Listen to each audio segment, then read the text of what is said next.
rock and roll. Excuse me. Whew. Wow, it feels like this day has been so long. Hey guys, hope all are well. Thanks for tuning into my last Chat E. Glad to have you here as well. Hi Carlos, thanks for being such a big fan. Adore you. So glad to have you all as a part of this journey with me. Another great episode. Your support means everything, you have no idea. Yes, glad you're here. Seriously. But I shared this before for anyone that missed it. Wednesdays for the next 4 weeks started last week. We're going to be doing a lot of like food concepts. So that's what we're focusing on this evening. Excuse me.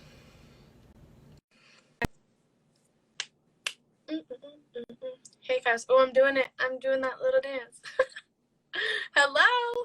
Hello, how are you? I'm wonderful. How are you? I'm good. Super excited.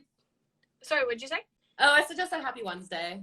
Oh, good. I know. Seriously, happy Wednesday. Super excited to chat with you. When I was going through like making my set of questions, I was like, okay, I actually have a lot that I want to learn about your business. So very happy to have you here. Oh, awesome. Can't wait. Yes. So I'll start out with a little intro for you, and then you can just add on anything that you feel that I missed. All right. Hi, everybody. Welcome to the next episode of Chat E. This evening, we had a double whammy, so super pumped for everyone who is back for our next episode.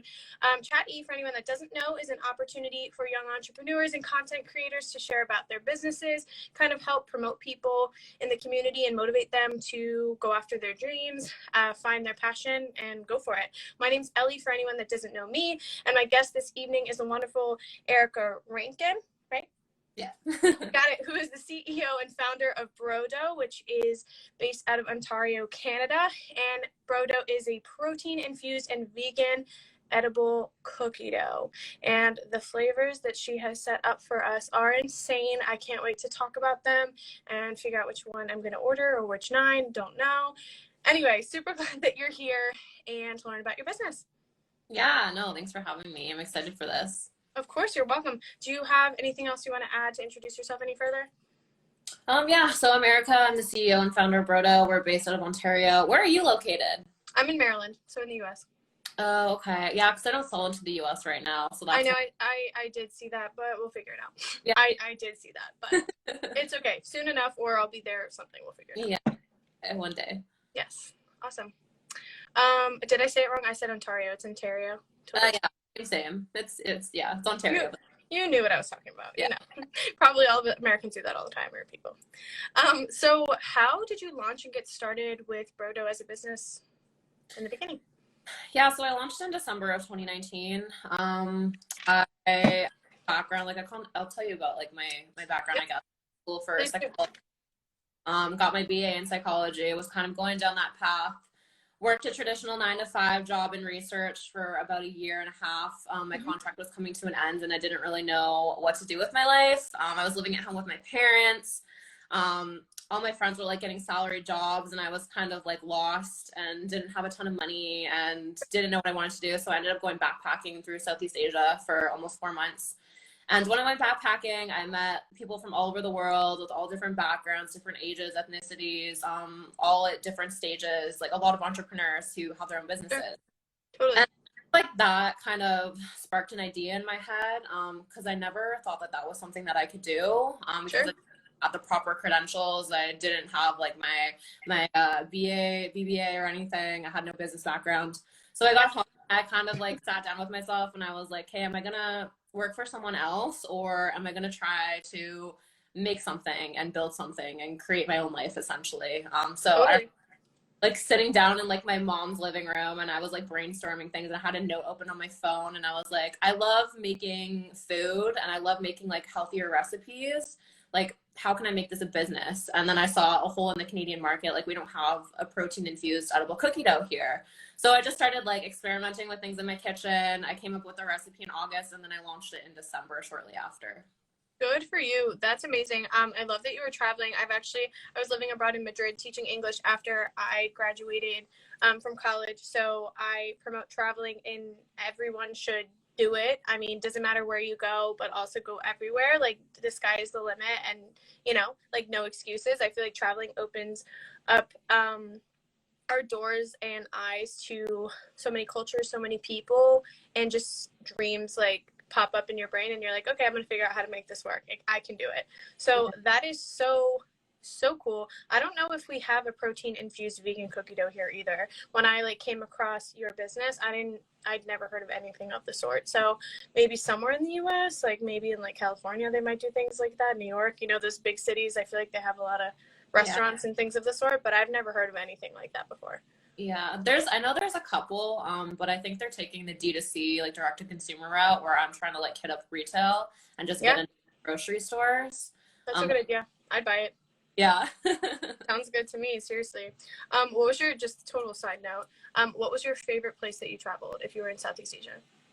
Probably, I was in Thailand for a really long time. In Phuket. It was really nice. I went in Indonesia, I went to Bali, and then I went to Nusa Penida, like that little island, which was so nice. Bali was good, but it was just very overrun with tourists, I think, and expensive, but the food was really good. Yeah, I'm so excited. I'm a teacher, so I'm planning to do Southeast Asia next summer. So, very excited. Love it. Yeah, can't wait. Well, I'll have to ask you some tips and places to go for sure.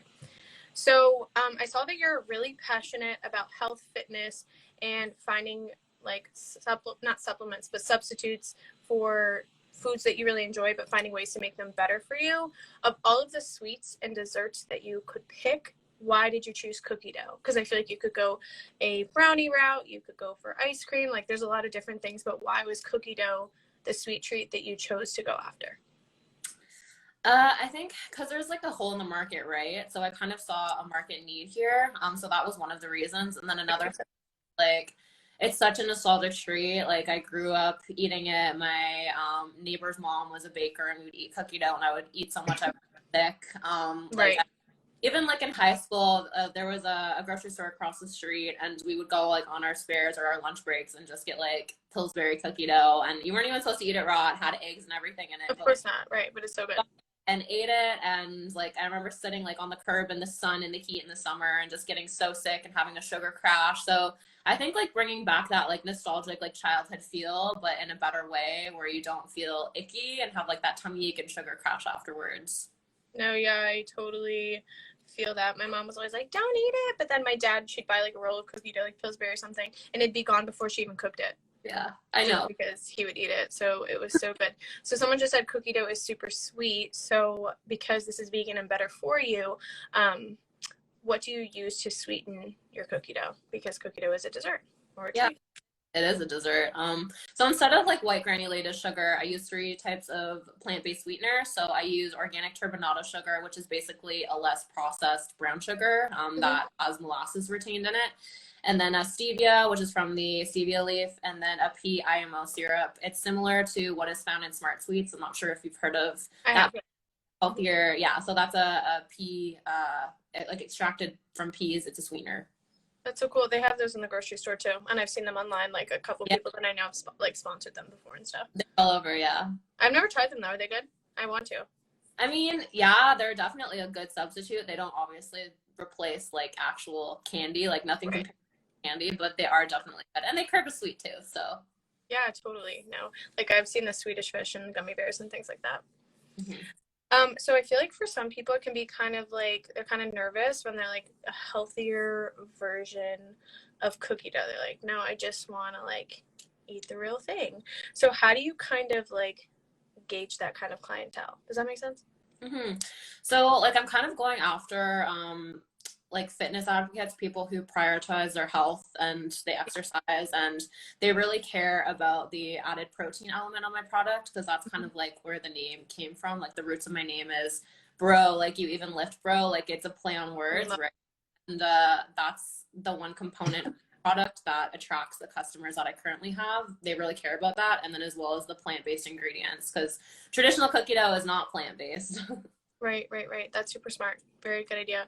Yeah, because I've tried to make like the chickpea cookie dough, and it's definitely not cookie dough, but it was pretty good. Chickpeas do not belong in cookie dough.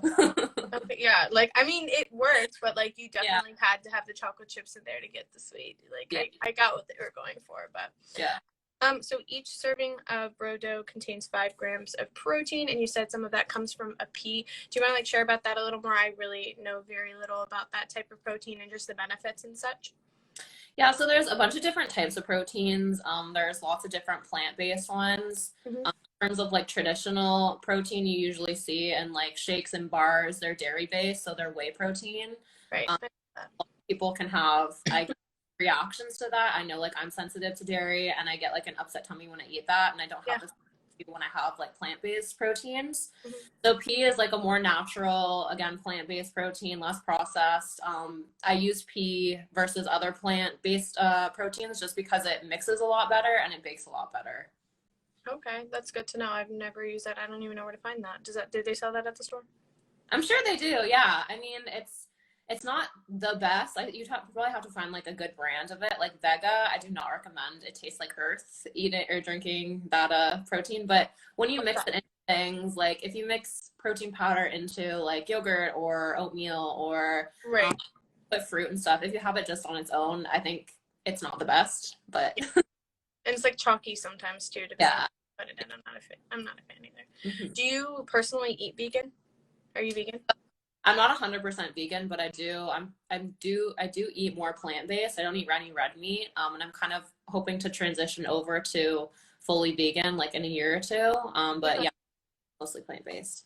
No, that's cool. I feel like because the plant-based community is, I'm personally not, and like I eat meat, but I feel like the community as a whole is growing so much that is like such a good idea, and you really do have, you know, you kind of have to have that target audience, but you definitely do. And that explanation of bro dough is very smart, and like you just know who your target audience is, so that's good.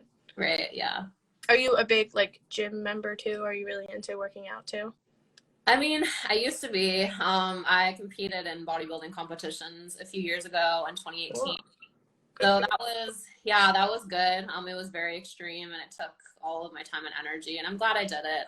And I do go to the gym, but in Ontario, we have been locked down for a long time and the gyms have been closed. So it's been home workouts for me for a while. But are you still locked down right now? They're slowly starting to open things up. I'm not sure how long it's going to take, but like I think mid to late June, things are opening. That's crazy. Yeah, I mean, I knew the borders were closed, but I didn't know where you guys were at now. That's crazy. Yeah, they're opening stuff here, but some states are already like open. They've been open for a while. I've seen that. Yeah, so it's crazy. I mean, depends on where you live. But do you have, this is a question from below, but do you have any other products in the works other than, we're going to get into your cookie dough and the flavors soon, but other than cookie dough, or is that like your main focus? Yeah, so it's mainly cookie dough. Like we're gonna launch the retail stores across Canada, like later in the summer, early fall. So That's so cool. Yeah, we're gonna pick like my best sellers and launch with those SKUs, and then eventually, I think as I grow and as time goes on and I scale, I'll introduce other products and have a little Brodo product line, which will be fun. Totally, very exciting. Gotta start somewhere, and you already have so many yummy looking flavors. And you know, master all those and then you can expand, but I feel that is a very smart approach. Mm-hmm. Slow and steady. Exactly, slow and steady wins the race every time. So do you want to discuss your flavors? Because as I was going through them, I was like, where do I even start? I want to try all of them, and there's a gluten-free option for people who can't eat gluten. So do you want to kind of share about your flavors? Yeah, gosh, I've had so many come and go over the past like 18 months. Oh, really? Damn. Yeah, I had to take some off the website because people were upset that I wasn't restocking them and they were the seasonal ones. Like I did a pumpkin spice one for the fall. I did a gingerbread one for Christmas.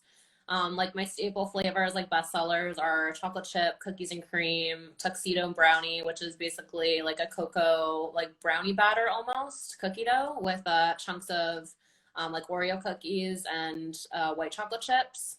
And that one's a really good one. And I don't have like a huge, I guess, sweet tooth for chocolate. Like I'm not a huge chocolate lover, but it's so good. I love it.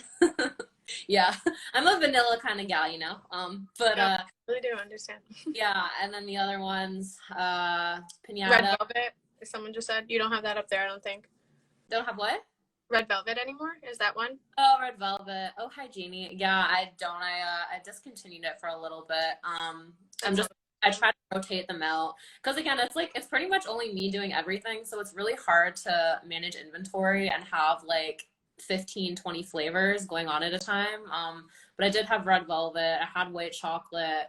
Piñata Party is like another like really good selling one. It's basically what is that exactly?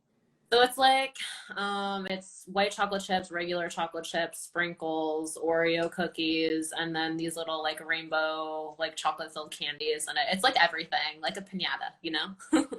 Yeah, it sounds bomb. And the s'mores one, I'm always a big weakling for s'mores flavored things. I love that. Yeah, yeah. And then peanut butter, and then I have a monster cookie one, which is basically peanut butter infused cookie dough, and then there's like little rainbow chocolate chips in it. Yeah, they all look so good. Oh my gosh. I think that it's smart of you to do that. And especially if people really like the flavors that you don't continue all year around, then they'll be looking for them and then be more like inclined to try other flavors. Yeah, yeah. That is smart. The birthday cake looks good too. Truly, when I found out you didn't ship to the US, I almost cried. I know. It's really hard for me. And every day. It's probably just so expensive though too. I'm gonna make it work, hopefully like later this year, early 2022. That's kind of like our timeline, and we're gonna try to figure that out.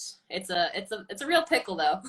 Yeah, no, I mean, but the thing is, you're on my radar, and like I'll be checking your website every month to be like, whoop, placing my order. So for anyone that is in Canada or like in the area, it said on your website that you have to buy 4 jars. I feel like that's like super like incentive actually to try different flavors. Do you want to like explain that, and then also just how the cookie dough can be stored if you don't want to use it all right away? Yeah, so I actually just recently increased the minimum order quantity to 4 jars just because I've had, I guess, issues this like it's not even summer yet and it's really hot here. Sorry, my cat. Oh, you're good. Hi, honey. Yeah, so shipping costs are expensive now because of the weight of my product. I use cold packs now, and that's an additional cost tacked onto my shipping. And then I use like insulated liners as well, and like all of the shipping cost for one box is like $6 or $7. So for me to make a profit, I have to sell at least 4 jars, and I wish it wasn't that way, but it's kind of the only solution for me at this point. But yeah, if you order them and you don't think you're gonna eat them right away, you can just store them in the freezer for like up to 6 months and they're totally fine. So yeah. And that's good because, you know, it would really stink for people if they order it and it would go bad and there's no way to store it, but at least you can do that. And guys, totally go buy Bro Dough from Erica because those products look bomb, and I would be buying 2 jars of every flavor if I could. I will in 2022 whenever she's shipping to my house. Thanks, girl. Of course, always on your team. So in regards to recipe creation and inspo for your flavors, because you have so many decadent ones, and super glad that I just learned that you've had so many more. I feel like that makes sense, of course. But where do you get the inspiration for your recipes? So with the base formula, that was kind of all trial and error. I kind of just figured it out and looked at what regular cookie dough was made out of and seeing what I could substitute for and like what is healthier. So the formula, kind of just trial and error. And then in terms of like flavors, I actually like listen to my customers and I ask them what they like and what they want because they're the ones buying it, and I do polls and stuff. So yeah, that's kind of how I came about my flavors. And then also just like kind of seeing what's popular during the time of year, like in October, like pumpkin spice everything. So I know that would definitely be a hit for cookie dough. So sure. No, I think that's smart. Have you done snickerdoodle? I have not. That is one I have not done yet. That'll be good. And I feel like I like really didn't even think about this, like the bro, like do you even look bro, like until you said this, still thinking it's so brilliant. But just like the population of people that do spend time in the gym and are also super like strict with themselves about the amount of like sugar that they can intake, you know, when they're really careful about what they put in their body. This is just so smart because you have such a perfect audience who also gets their favorite flavors and they don't have to feel guilty. Exactly. And you can like do so much with it. You can put it in your oatmeal, you can make truffles, you can microwave it, you can bake it, you can make ice cream sandwiches. There's so many ways. I'm so mad at you. It's ridiculous. So ridiculous. So is all of the preparation, I know that you're doing things yourself, which is really great. Is most of these things like done in your home, or do you have like a separate space where you create all your dough and package and do your thing? So in Canada, you can't really operate a food business in your own kitchen. Like it has to be made in a commercial kitchen that gets regularly inspected by Health Food Canada. I know in the States you can use your own kitchen, I think. Like I'm pretty sure you can too. FDA. But yeah, so I make it in a commercial kitchen and then I pack it all into my Jeep and I drive home to my condo and I put it in a wagon and I bring it up to my condo and store it in my freezers that are in my living room, and I sit at my like dining room table and I pick and pack my orders. So that's kind of like the setup for now. That's good. Yeah, year and a half's look like. Yeah, I mean, like you said, slow and steady. All of a sudden, you'll be running your own big office, big kitchen, be killing it, have a staff, giving them the recipes, and it'll be so great. So that's cool. So Yeah. how long does it normally take you to make a batch of cookie dough? Have you kind of gotten it down to rhyme and rhythm so it all happens pretty quickly, or does it take you some time? I mean, yeah, I can make like I have a friend now. He comes with me to the kitchen and he like screws on lids and crushes cookies and Awesome. this for me. So when we go in for usually for like 5 hours and we do just over 300 jars. And each mixing bowl, like the bowl is a 20 quart size bowl and it makes 30 jars at a time. Damn. So, yeah. Wow. Well, that's awesome. So how many times a week are you doing that? I usually go around 3 times a month for hours, depending on like what's going on. I mean, I think in March, like when I had my first, because you found me on TikTok, when my first TikTok went viral, I got so worried because I didn't really track my inventory to a T, and I kind of just like loosey goosey put it in, and then that TikTok blew up, and I had all these orders coming in, and Right. I had this like emergency like kitchen. I had to like go and like make all this product like at like 11 at night the one night just to like catch up and fulfill orders and stuff. So That's how you gotta do it, girl. Yeah. That's how you gotta do it. That's amazing. Yeah, that's actually a good segue into the next question. So in regards to marketing for your business, which platform do you feel has been the most beneficial? Like you said, I did find you on TikTok. It is like one of my favorite platforms for that reason. People on TikTok are so creative. Like Instagram shows what you've got, but like TikTok, it's just like a whole new approach. You realize how cool human beings are and like the things that they think of, and even like the food that they mix together and flavor combinations. You're like, what? I never would have thought of that, but like it's insane. So what do you think is the best platform for expansion of your business? Oh my gosh. For me and my business, definitely TikTok. I think like it all depends on the business and like what you're selling, and you have to figure out where your audience is gonna go. Like I wouldn't find my customers on Facebook. They're not really there. They're either on oh, can you hear me? Okay. They're either on TikTok. Yeah, you're good. It just like Instagram. Yeah, so yeah, definitely to answer your question, TikTok, I think, because it has the most potential for organic reach, and you have the most eyes on you if you do well on there.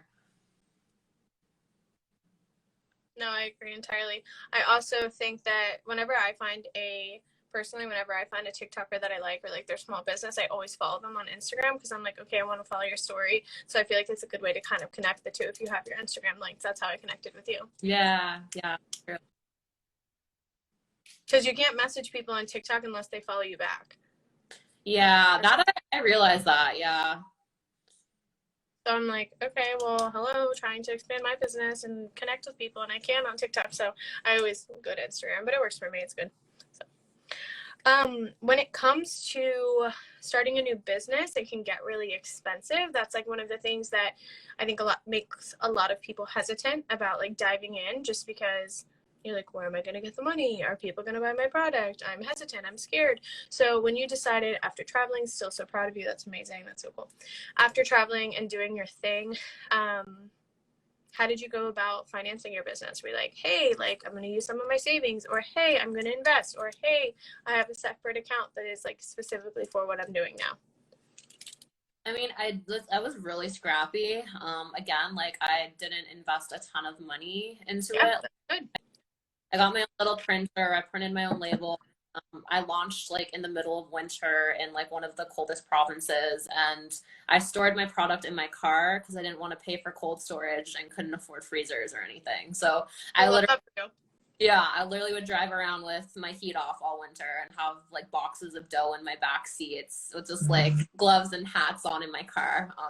So I think like, yeah, a lot of people think you have to spend all this money when you first start, and like yeah, that was a real thing. I mean, you don't have that is dedication, girlfriend. No way would I ever. Oh no. Yeah. That's amazing. That transparency is real deal. Yeah, but like I think people think that you need to like get a graphic designer to like build out your website and spend like $5,000 on your website and like all this money, but like you can build your own, like literally you can launch your own e-commerce store within 24 hours if you really wanted to. Like it's so easy. Yeah. And there's like templates on Shopify, and like what I always tell people and like what I tell myself as well is done is better than perfect, and what you launch with and what you create at the beginning, like it's not going to look that way forever, and your brand is going to evolve and things are going to change. And as you grow and you start to get revenue, you can start reinvesting that into the business and make it look a little better, make your product labeling look a little better, have someone design your website professionally. Because that's what I did. I look at my website right now and I'm like, this is embarrassing, but you know what, it got me to where I am today, and I barely spent any money on it. And now that I have money, I'm hiring out a team and they're building it professionally now. So done is better than perfect. I just wrote that down. That's awesome. And I feel like I need to apply that to so many different areas of my life. Oh my gosh. Mm-hmm. I mean, it's true. And I feel like you learn as you build in your business and expand that there's a lot of things you can't do by yourself. But in the beginning, a lot of times you are on your own and you just kind of have to figure it out. I am telling you, you would never catch me with my heat off. I had my air conditioning and my old car didn't work. And so in the summer, and have you ever been in a Volvo before? No, I haven't. For some reason, now I have like a new car, but like for some reason they smell like crayons. So I would shower and like look cute going wherever I'm going and get out of my car like a smelly crayon, like so hot because the air conditioner didn't work. So thank goodness the heat did in the winter. So that is like the one thing I would never mess with the temperature of my car. That's amazing. That shows extreme dedication and what you're putting into your business. So that's really cool. Thanks. Yeah. It was memories, you know. Yeah, layer up, right? Mm-hmm. Love my story. Oh my gosh, that stinking car. So I saw that you can eat an entire jar of cookie dough and still feel good about yourself after is something that you stand by. So is a jar of cookie dough like a serving, or how does that work? Like how many servings can you find in a jar? I mean, I've had people eat full jars in one sitting, 12 servings in a jar. And you said 12? Yeah, so there's 12 servings. Each serving is 2 tablespoons. But there's 50% less sugar in it than regular cookie dough. There's 5 times more protein, and then there's 40% less calories. Well, I mean, I'd probably eat the whole jar too. Yeah. Especially if I get that chocolate tuxedo, whatever. Sounds delicious. Absolutely. Yeah, it's a good one. So what are your goals for the future in regards to expansion of your business? I think just like recognizing where my strengths and my weaknesses are. Like for example, manufacturing, it's something I don't enjoy and it's something that I can't do long term. So I have a co-packer and we're going to be scaling these next few months. So building out a team, launching into retail stores across Canada, that's kind of our game plan for the rest of the year. And then I would love to look into the US market in 2022. Yeah. Very exciting. I think you will do really well because we have a lot of people who are really into the gym and all of that jazz as well. So I think it will do very well. Mm-hmm. Super cool. So if you were to describe yourself in 3 words, you can either use words that you personally would use or combine it with words that you think other people would use to describe you. What would they be and why? Describe myself, I guess. This is 2 words, but I'm like a forced extrovert. That's like one thing I would use to describe myself. I'm introverted at heart, but like this past year, I've pushed myself to. That's good. Yeah. Because like you can't build a successful business without putting yourself out there. Like it's just you can't do it, right? Yeah. So say that would definitely be one. Disciplines, I'm extremely disciplined. Like competing in bodybuilding, that kind of transitioned over to my business life. And there's days where I don't want to do things, but I still have to do them. And it was similar with that. Like there were days that I didn't want to work out, but I still had to go to the gym and train and eat the things that I necessarily didn't want to eat. And I guess positive as well. I have a positive mentality, and I realize that you can't change the things that happen to you. You can just change the way you perceive them and the way you view them. So I think those are the three things. Those are all really, really good things. And that discipline thing too, I feel like really goes into what you're doing now. This is like we've said, the targeted audience is kind of people who are more disciplined. So that's really cool. And the force extrovert, right? Is that what you said? True that. Like you have to. And it might be uncomfortable, but like being uncomfortable is part of being successful. Yeah. And finding yourself in that. So proud of you. That's like really, really a cool one, actually. I've never had anyone say that before. I like that a lot. Thanks. Yeah. That's where you grow, where you're most uncomfortable. It's where the magic happens. So totally. Yeah. That anxiety will go away, and then that success will grow, and you will be so proud that you did it. So you got it. That's great. So in regards to the cookie dough, you said that you can eat it in so many different ways. But how do most people eat it? Straight from the jar. Heck yeah, guys. This is raw, real deal, delicious stuff. Yeah. Delicious. Delicious. That's really fun too. You don't have to cook it. You don't have to do anything. You can. Wait, so do some people like buy the cookie dough and then make it into cookies? Yeah, I have like a few customers that do that. Like the formula isn't the best for baking. Like there's no eggs or anything in it, so it doesn't bind as well as it could. But Right. you can make cookies out of it. Yeah, I wouldn't even fathom that. I would just eat it, all of it. Yeah. Oh my gosh. So you're amazing. I'm so excited for your business continue to throw and to check out the Bro Dough line in the future at American grocery stores. And I really want to go to Canada. I've seen so many beautiful places, and I want to backpack in Canada. Come visit. Just not now. I love it. Oh my gosh, it would be so fun.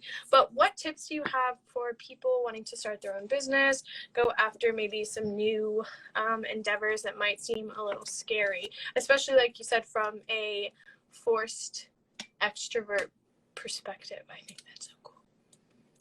I think you kind of just have to not care what people think. And you have to surround yourself with the right people. Like that's something that has helped me so much. I think I struggled for a long time accepting my role, and I kind of had, what is it called?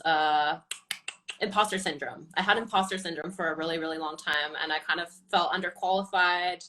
I'm the CEO of this business, and I couldn't accept the title for the longest time. And then I started hanging out with other founders who were kind of at the same stage as me, and I think just having the right people around you and having a mentor is something that is really, really helpful. Like if you're looking to start a business, you don't even know where to begin, like I would recommend, like I always say this, but LinkedIn is so good. Like it's a tool that I recommend everyone to use.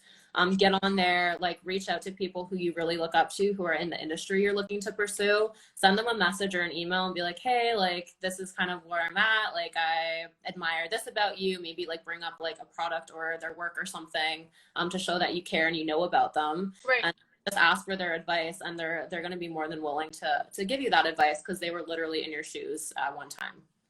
That's really cool. I've never thought about that. So are you involved, other than using LinkedIn, are you involved in any like entrepreneurship networks? Because I know that that's a thing, and it's definitely something that I've wanted to look into. I just have not yet. But are you involved in something like that? And if so, like how does that work? What's the next step for that?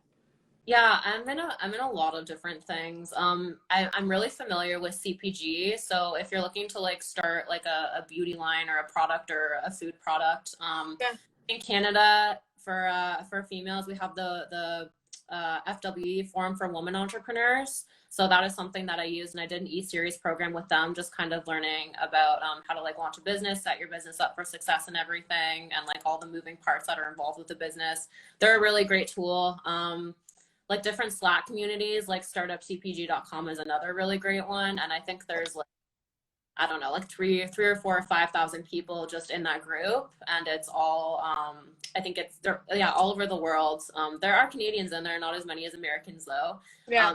There's a bunch of different channels in there and so many resources. You can put any question out there and someone is bound to help you. So that's another great one. And then I just started this, Y Space Accelerator program run by York University out of Toronto, and I think it ends in October. And I got paired up with a mentor, and we just have like weekly calls and workshops until the end of the course, and then we can pitch our business to investors, distributors, retail partners at the end of the course. So wait, like real ones who could be like, oh, this sounds so cool. Yeah, exactly. That's so cool. Wait, what is it called? I want to look into it. That's so cool. So yeah, so it's just it's a local program here in Canada. It's new. I think they're on to their third cohort or something. Y Accelerator program. So that's kind of like what I just started like a month and a half ago, I think. And it's been really, but yeah, like I think just putting even Facebook, like I joined a bunch of different Facebook groups like Bosses Helping Bosses and like Ottawa Entrepreneurship Group or whatever, and there's like thousands of people in those communities. And if you just post something in there and you're like, hey, like I'm looking to start a business, or does anyone have experience in this, or even accountability groups, like I've been a part of those as well, where we just have weekly calls and we talk about our struggles, and we kind of like figure out how we can help one another and problem solve. Very cool. I love that. Well, that's really insightful. Thank you. I think everyone has an opportunity to be successful, but a lot of times, like you said, you have to get out of your comfort zone, figure out what's going to be fun for you, what you're going to be passionate about, what's going to make you happy, and figure out how to make it work. Exactly. So, Erica, it's so exciting what you're doing. Like I said, I can't wait to try Barodo, whether I'm in Canada or for whatever reason, it's a goal of mine this year, or you're shipping here, we will connect again, and I can't wait to try it. So I will send you a copy of our interview. It'll be on IGTV, and for anyone that missed it, you can check out Elko Community Building on YouTube to watch our interview as well. Awesome. Yeah, I can't wait for you to try it, and thanks for the interview. Of course, you're welcome. I hope you have an awesome night, and I will be in touch. Yeah, absolutely. Enjoy the rest of your week. You too. Thanks. Bye-bye. Bye.